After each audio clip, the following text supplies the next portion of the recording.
አብርሃምን እግዚአብሔር ይቅር ይበለው እንጂ በስማ እውነት ከሆነ እየተጫወተባቸው ይገኛል። ማን ላይ? ሩታ ላይ እየተጫወተባት እየሰደባት ይገኛል ማለት ነው። ሩታን እንግዲህ በቃ ሰደባት። እውነት ለመናገር ከሆነ አብርሃም እንደዚህ ማድረግ የለበትም ብለን እናምናለን። ትክክለኛ ነገር አይደለም። አብርሃም ወደ ራስህ ተመለስ ማለት እንፈልጋለን ማለት ነው። እውነት ለመናገር ከሆነ ሩታ የምትሰደብ ሴት ሆና አይደለም እንደዚህ የሚሰርባት ማለት ነው። እኔ ደግሞ የሚያናደኝ ነገር እኮ ኑ ይላችኋል፣ ሁለቱም ተያይዞ ይመጣሉ። ሄርሜላና ሩታ ተያይዞ ይመጣሉ ማለት ነው። ትላንትና ራሱ ምን አላቸው? እነዚህ አሻንጉሊቶች አሻንጉሊት ናቸው እነዚህ እያላቸው ነበር። እያፌዘባቸው፣ እየተጫወተባቸው፣ እየሰደባቸው ነበር። ፍቅርም እየሰደበቻቸው እየሳቀችባቸው ነበር። እውነት ለመናገር ከሆነ በጣም የሚደበር ነገር ነው። አንዴ ሚዜ ትሆናላችሁ፣ አንዴ የሆነ ነገር ትሆናላችሁ ብላቸው በቃ ትጫወትባቸዋለች። ይሄ ደግሞ ተገቢ አይደለም። እውነት ለመናገር ከሆነ ይሄ በቃ የሚደብርና የሆነ እንጃ በስማ አብርሃም ግን እንደዚህ ማድረግ አለበት ብዬ የማምን ሰው አይደለሁም። ትክክል አይደለም። በቃ አብርሃም እናንተም ትክክል አይደለህም አብርሃም እያላችሁ ኮሜንት ላይ መጻፋችሁ እንዳትረሱ።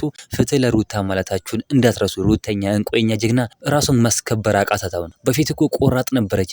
ሰው ሲናገራት ልክ ልኩን የምትነግር ሰው ነበረች። ነገር ግን ዛሬ ላይ ተሸነፈችብን ማለት ነው። እኛ እንቆኛ ጀግና መሸነፍ የለባትም መጠንከር አለባት። እኛ ጀግና ሩታ እውነት ለመናገር ከሆነ ይሄ አይገባትም። ይሄ ስድብ አይገባትም። ሩታ መሰደብ የለባትም። የሩታ ስድብ ማቆም አለበት ማለት ነው። ሩታ ራሷን ማስከበር አለባት እንላለን። ደግሞ በቃ ስትጠራ መሄድ የለባትም። ኑ እዚህ ጋር ያላችኋል፣ እነሱ ይሄዳሉ። ኑ እዚህ ጋር ይሄዳሉ። መሄድ የለባቸው። ራሳቸው ማስከበር አለባቸው።